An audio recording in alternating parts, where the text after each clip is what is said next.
Hello, and first of all may I wish you a happy new year. As you'll see outside, I am buried in snow, so I thought this is the ideal opportunity to do this. This is a video on Railmaster and changing CVs. CV is a configuration variable which actually operates information that is stored in a decoder which is in the loco and remains set until you actually change it. This is actually a decoder. Now, one thing I must stress with these is they're very, very delicate, and this part here, do not touch it with your fingers because the acidity in your fingers can damage it. When you buy these as a separate item, you can usually get a little plastic sleeve which goes over that and that protects it, or just put a PVC tape around it. That covers it as well. Also on this end, make sure you've actually put it in the right position. There is a right and wrong position how them pegs go in. This is actually an 8-pin decoder. So that is what decoder, and that actually fits actually in this particular one. The one I've actually shown you is actually blown, so I can actually touch it, so I've got no problem with that. Right, now this particular one which we saw on the last video, if I actually operate it through my Railmaster system and actually put it on fast speed, as you can see, it's like watching paint dry. So it's very, very slow, and I can actually move it up a little bit, but that is the normal running speed of the train. So what I shall actually do now is bring it round here so I can grab it. Right. Now, one good thing with the Railmaster system is you can actually see all the CVs. There's actually, in Railmaster, there's actually 255. Actually, to go through all of them will take you about an hour. But you can actually shortcut it. And I'll show you how to do this now. First of all, this is the one part of what I actually use, which is the Elite. Now, when you're code up with that, you've got to go from one button to another and everything else, and it can really get a problem. Also, is once you've actually programmed certain items, now the main three that you most probably actually alter is one is acceleration, one is deceleration, and one is speed. And it's very hard to go through all this, and then when you've done it, after about 6 months, you're thinking, now what did I do that to? So it's very awkward to actually remember, unless you actually write them down. It's very awkward to remember what acceleration, deceleration, and what speeds you've set the trains at. Now, another unit which you can actually get is this one, which is the E-Link, which is normally what people buy when they buy the rail sets these days, and it's actually linked to Railmaster. Now, what you actually get on the back of these units, I'll show you the E-Link actually. What you've actually got there is two buttons there. Actually, you do there so you can just put the cables in. Those two are for the track, and those two are for the programmable track. Those are the two you need when you're programming your trains. Don't put those two connected to your track, because any other trains on the system will automatically get done as well, so it's easier to do it that round. Now the thing is, this is a E-Link. Now when you get to the back of this one, it's actually got the two track ones. These are actually just temporary putting, which is the one for the track. Then you've got two more down here which are for accessories and such like. Now, one thing that I did originally, when I started putting lighting on here, what you've got a problem with is all that power also you lose on your track and your trains. So you really need to keep your accessory stuff separate from your units like this. Right, now what I actually got as a programmable track, some people actually, what they've got here is what they'd actually do is isolate this section of track and use that as a programmable track. All mine is totally DCC, so every piece of track is live at all one time. What I've actually got actually is this board, and what it actually is just a piece of board, a piece of track, old track, nailed down on it, and that is then got two wires soldered on the end, and they actually then connect into the programmable track. So now I've actually got a programmable track. So what you actually do is get your train,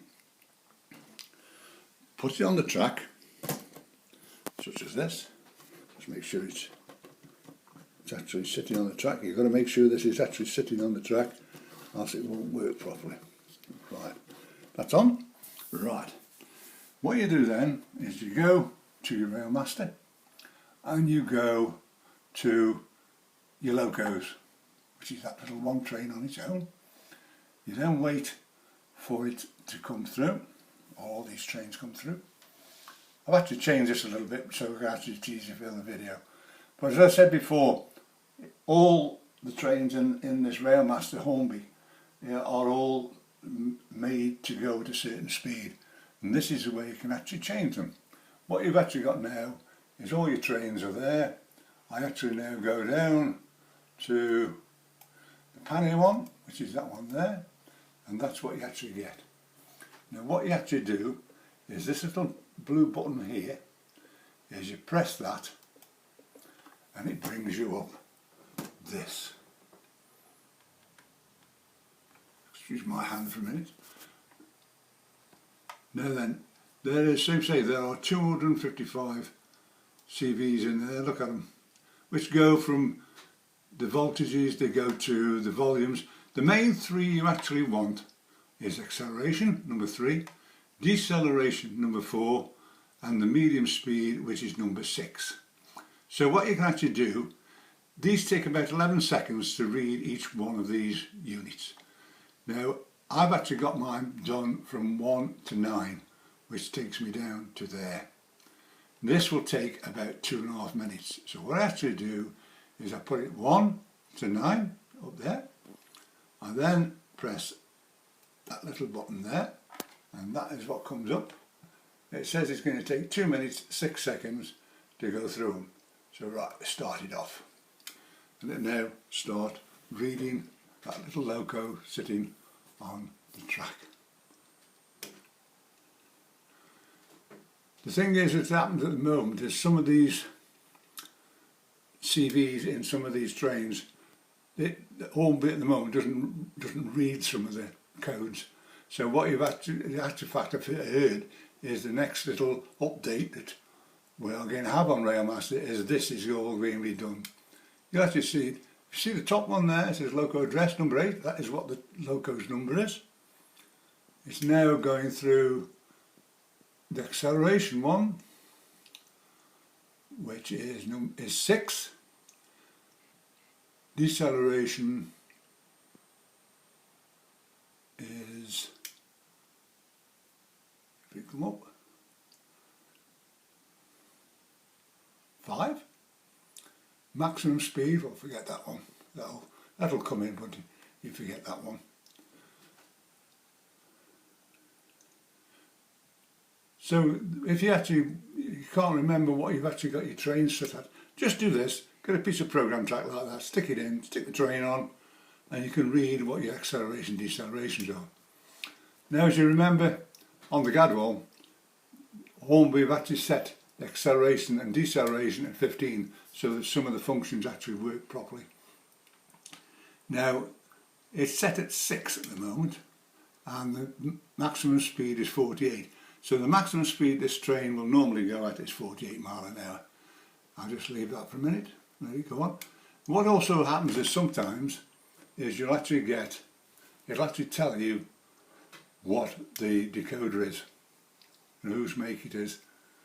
I think this one actually does it. This is why I'm doing this one. There you look, it's a lens standard, and it gives you the number and everything else, and then that's going to 9 and it'll actually finish. So that's now read all the 9 parts of the decoder I actually want to see. Let it finish. Right. Now what we need to do now is, if we go to this one, which is the start delay, which actually says start delay, but actually it's actually acceleration. You go to that one there. Now it's set to 6, which means if I turn the accelerator, it'll go like a bullet. So what I can actually do is now change that to, take that out there, and we'll put it as 15, which is similar to one on the Gadwall. And we do the same with the next one, and we go back there again, and we put that as 15. Now see, it's gone to green, right, so it's done that one. Now then, the speed we've actually got at the moment is 48. So we'll actually change that, and we'll make that, let's say make it 80, just an example. I can change these back, and you can change these back anytime you want. So we've done all those. Right, now you see all them three there, them are the ones which are going to be changed. What you've got now is down here at the bottom, this little box here, and it says write CVs to loco. It'll only write those three, which you're trying to read. There. It's now gone, it's now writing that one. It's, because it's only going to do 3, it's only about 33 seconds to do them all. Normally what you get is down at the bottom here, is it actually tells you how long you've got left for reading the actual CVs. So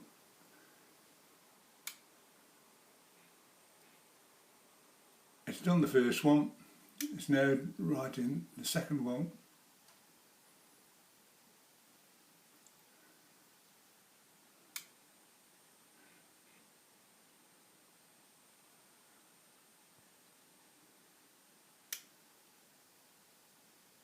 By the way, do not touch the train when it's on its program track when it's doing this, because it'll throw it all out. Now somehow or another it's actually not done that one. I think it's because I actually caught the train. So what I have to do is go back in there and do that one. If I put on that one now as braking, what will actually happen is that'll stop dead basically, because you're on lower. The more the numbers go up, the longer it takes to accelerate and decelerate. So we'll just take that one out a minute. Whip that one in. Right, let's go back to that one there. And we actually take that and we make that 15. And we have to do the same again. It's now going to write that one, and that should actually write up as 15.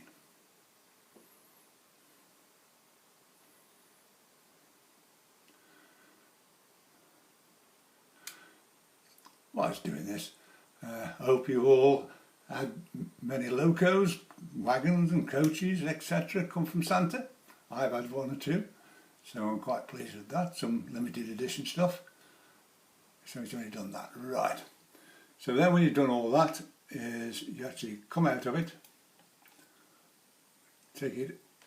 Now what I've actually got here is actually, if I go to the pan here now, and actually put that up, I'm going to put this up here, because what happens is if I don't do that, what I've just put in the other bit, it'll actually not let me do the bit that I want. Right, take that out of there.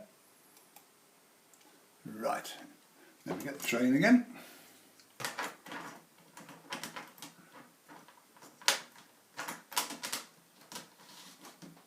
And the train back on the track. And what we do now is get the pannier up again, and we'll actually put it as acceleration. Now note, it's building the speed because you've got it at 15.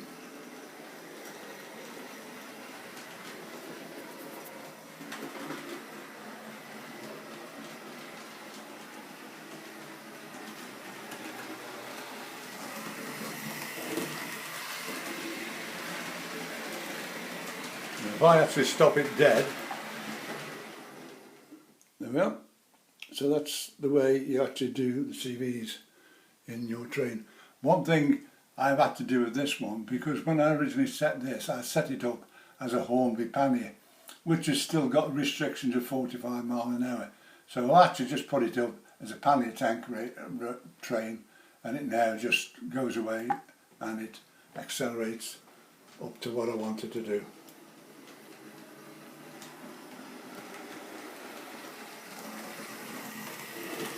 Right, what it is, those 15 are actually steps. So now it's actually going around like a little bullet. I've actually just stop it here. Because if you remember, that reading of deceleration is only 1. I'll have to go back and do that after a while. But that's how it actually works. So that is how you actually do acceleration and deceleration, other than doing it through a program, which if you actually watch one of my videos, you actually see it. Let me say, I've actually had 2 new little trucks, which are limited edition ones, for Christmas, and I've also had those over there. So there's a few more trucks added to the collection. And also, since I last saw you, I've actually done only a little bit. I've actually put some grass on now in spots. I've still got to do a bit more, but with Christmas I've had a bit tied up. One thing, this has all been done with a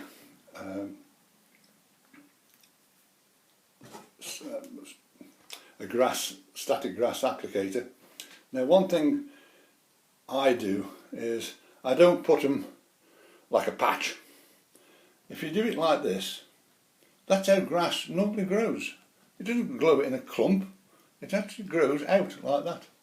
And all you do is put it on that, put it on with the applicator, spray it with scenic cement, and that's how it works. And as you can see from there, that's all been done with an applicator, has done that. So it makes it a little bit better. Anyway, that is it for this video. As I said before, if you want to contact me, you can do it. My phone number is 01782 302194. There's also now a Facebook page. If you go onto Facebook and go to the little box at the top which says find, and type in Railmaster Help, all in one word, you'll come to the Facebook page. What's going to happen on there is anybody who wants to put questions, they can put it in there. Also, what I'm going to do in there is, if you have one of your local model railway exhibitions coming up, please let me know. I will then put it onto the events page on there on the Facebook page, and everybody can see. So you see, actually see there's one coming up in January for Stafford. There's one coming up later on up north. But if anybody's got an exhibition, please let me know, and actually I'll put it on for you. Also, as coming up in the new year, start of the new year, we're hoping to get a web page as well. This is, well, same thing, it's Railmaster. This is nothing to do with Hornby. This is something that's been done individually. So I will see you soon, and keep on with those trains. Thank you.